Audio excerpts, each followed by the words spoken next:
the wealth of the South. We're talking about wealth in enslaved human beings.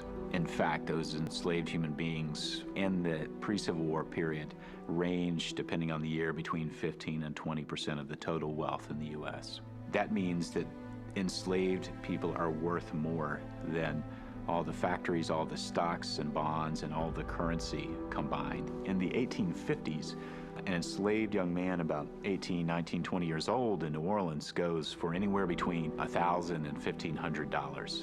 If we account for inflation, that $1,000 to $1,500 actually is equivalent to about $230,000 to $250,000. It's a ton of money.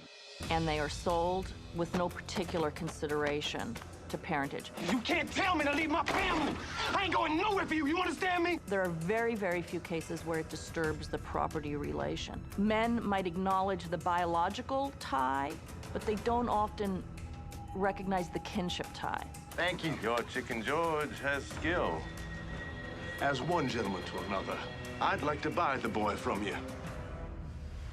Because slavery is so central to their economies, they become very invested in making sure that slavery persists. And so that's where you get things like the idea that slave status is heritable through the line of the mother. The slave societies of the Americas are the most brutal and oppressive because they went so far in the direction of making slavery an enclosed system.